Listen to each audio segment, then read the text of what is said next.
Tēnā koutou, tēnā tātou katoa. Welcome to the Auckland Unitarian Church. Welcome to people of all faiths or secular ways of life. Welcome to any of you who are visitors today, whether you are passing through or looking for a spiritual home. We hope you will join us afterwards over a cup of tea or coffee. I'm a fairly new member here. I've only been here for about 3 years, and I'm also a newcomer onto the Worship Associates team. So I'd like to thank the leaders and members who were here before me, a whole team of them going back 115 years. I have often been inspired by your inclusiveness and your dedication to justice, and I hope that will happen again for all of us today.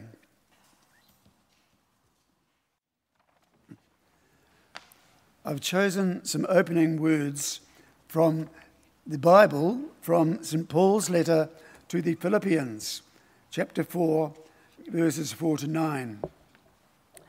He says, "Rejoice in the Lord always. Again I will say, rejoice. Let your gentleness be known to everyone. The Lord is at hand.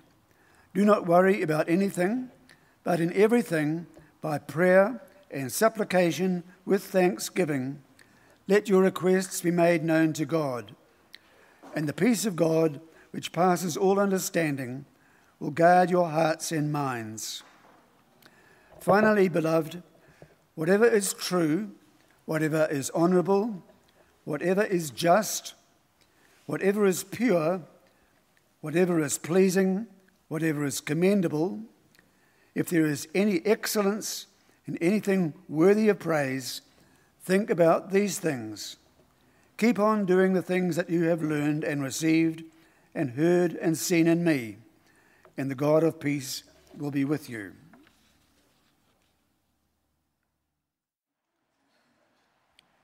It's quite difficult trying to pick a sermon topic a month ahead so that Clay can put it on the church notice board. So a month ago I thought, what title will I talk about? And I thought, well, October the 1st, we will have had our election, but we still won't know who is going to be the government. So I thought, how can I preach a sermon when I don't know what I'm preaching about?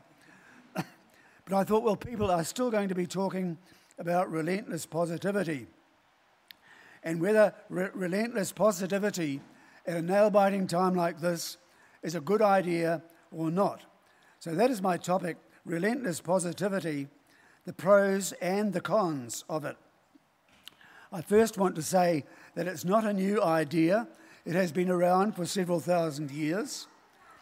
And second, I'd like to look at a classical statement about the many sides of relentless positivity, the lesson that we read from St. Paul a while ago.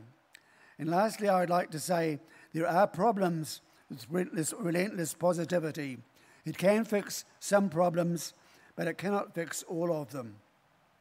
So firstly, some of the history of this idea. I did a Google search for those words and found that relentless positivity is taught by business gurus. If you want your business to grow, you need to get your executives together and teach them relentless positivity.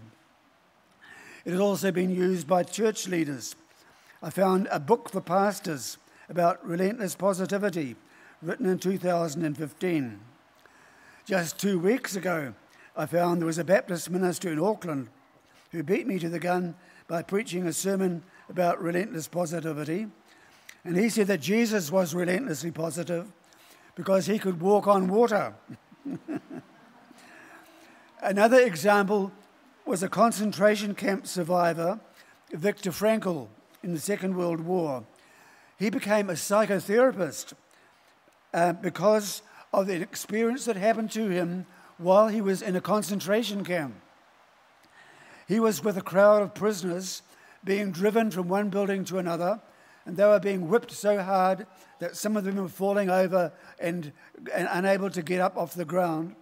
And while he was walking along, another inmate was alongside him and turned to him and said, "If only our wives could see us now," because they too were in concentration camps.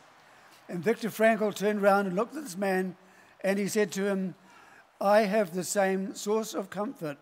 When nothing positive can be done, we can think of those that we love, and it will revive us. And so that was the turning point for him into becoming a supporter of relentless positivity. It's also part of marriage counselling. Relentless positivity also appears in horoscopes. An article in 1998 said that people born under the sign of Aquarius are full of positivity.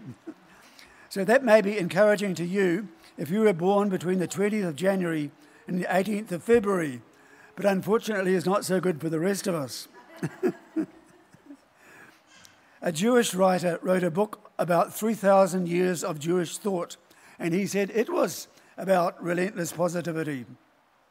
And a Buddhist writer said, the way to wisdom is asked to, what can I do that will be for my long-term welfare and happiness? So there were lots of psychologists in the 20th century talking of this idea. But the first to use those actual words was Martin Seligman. He was the president of the American Psychological Association in late 1990. And he said in the last half century, psychologists had always been thinking about mental illness. And he said, instead of concentrating on illness, you should go back to the kind of psychology which encourages people to be well and improves their everyday life. Some of the sayings of Jesus can be interpreted as relentless positivity, especially when he said, faith can move mountains, or love your enemies, or don't worry about tomorrow, which seem to be about relentless positivity. But two other religious leaders took him to task for it, for being too one-sided about relentless positivity. One was the prophet Muhammad. One of his followers came to him and said to him, well, Jesus taught people that faith can move mountains. Can you move mountains? And Muhammad very smartly said, well, he tried commanding a mountain and it wouldn't come. And he said, well, that shows that if the mountain, if you can't get the mountain to come to Muhammad, Muhammad will have to go to the mountain. That's where his saying came from. And St. Paul also quoted that verse. He said, I may have enough faith to move mountains, but if I have no love, it will do me no good. So there are all sorts of sides to this idea of relentless positivity. But I'd like to focus on that one from St. Paul himself, when he read that part of the letter to the Philippians, which I read earlier. And I'd like to go over some of those things one by one to show you just what he meant by relentless positivity. First of all, he put this in the context of his whole life. Paul, when he wrote this, was in prison.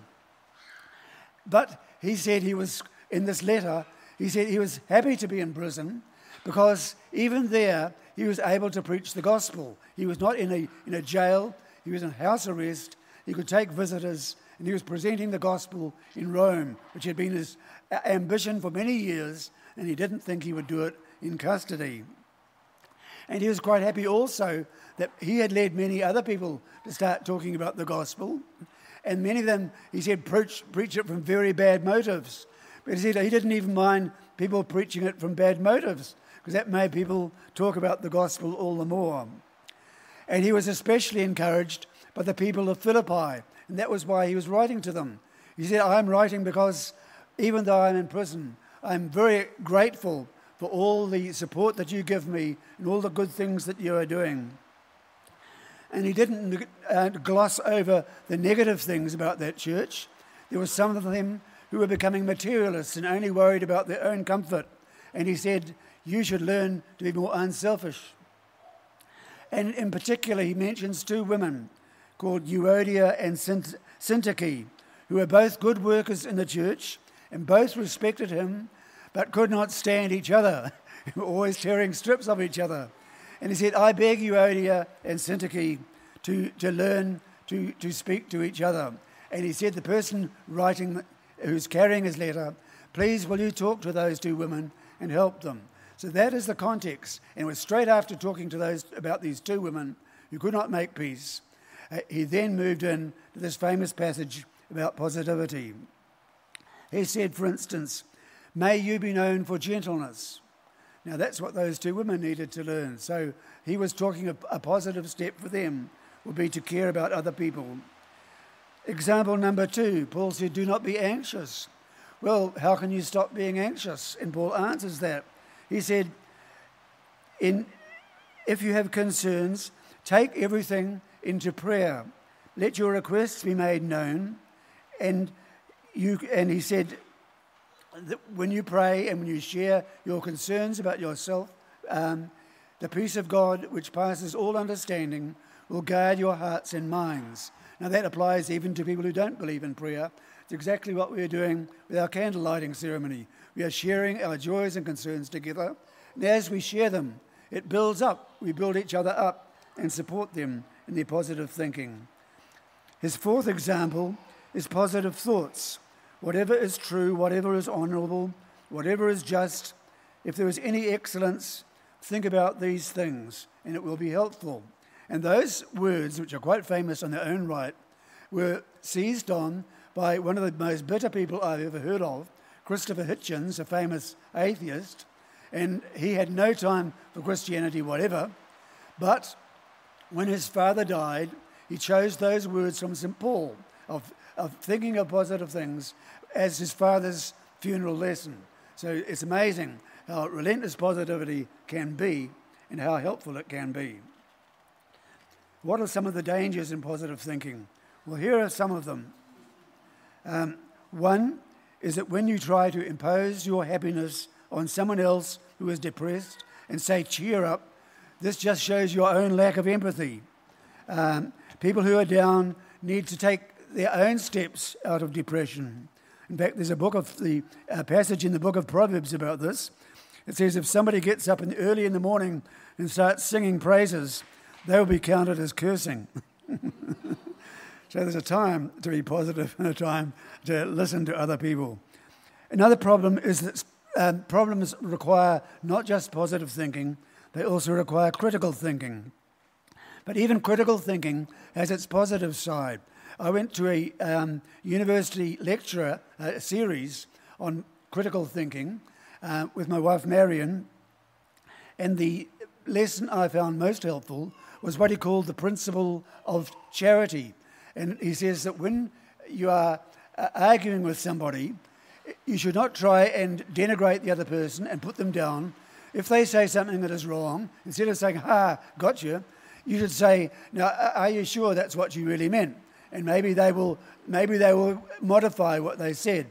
And if you look for good things in the other person's argument, as well as trying to express your own, you will end up with a solution that is better than either of you could know. So even being critical has its positive side. But coming back to today and my own conclusions about this, I had a very sudden dose of relentless positivity about 6 months ago. I had trouble sleeping and lots of problems were getting on top of me. And I saw my doctor about this, and she gave me a questionnaire about major depression. And I could see, even before I finished answering this questionnaire, that I was depressed about many things. And so she prescribed me citalopram, which is a tranquilizer. But I would call it a relentless positivity pill.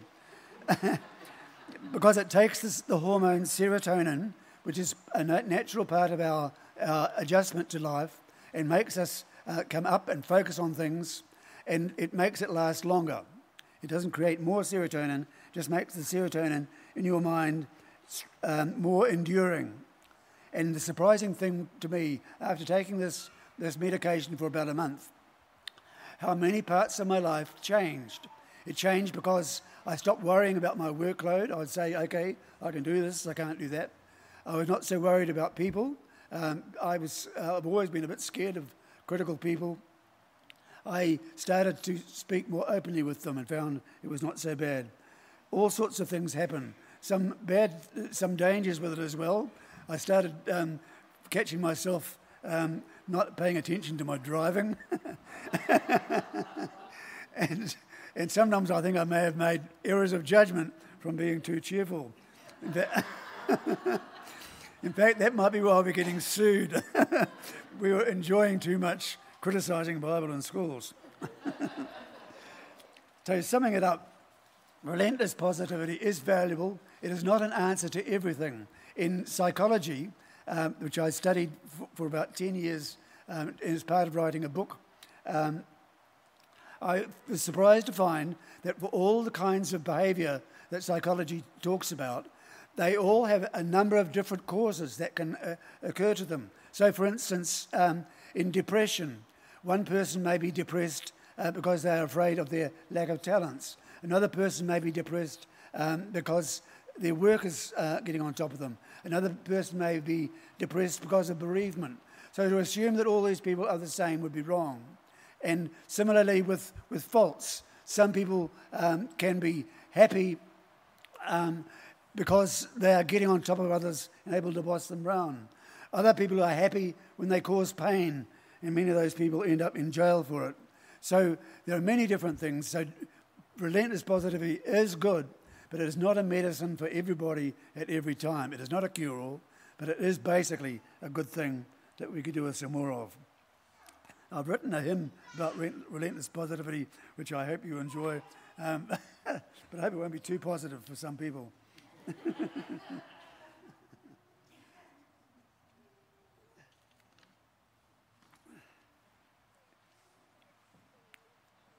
For our meditation, I suggest we think of people that we know who are in depression, but also think of people who have heavy tasks about them, who need to have a balance. I think especially of our politicians who are really having to judge, to balance up their own attitudes as they negotiate towards making a new government.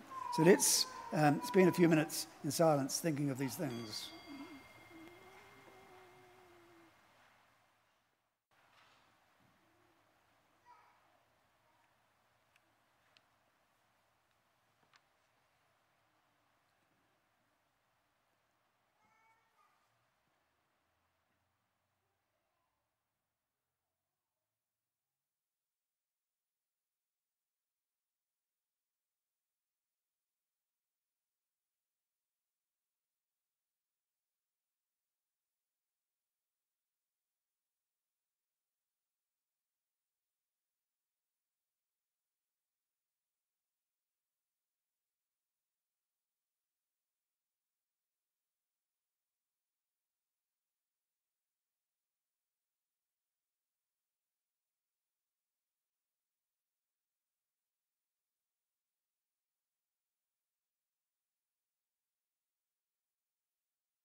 Well, our closing words, may love inspire you, may wisdom guide you, and relentless positivity surround you until we meet again.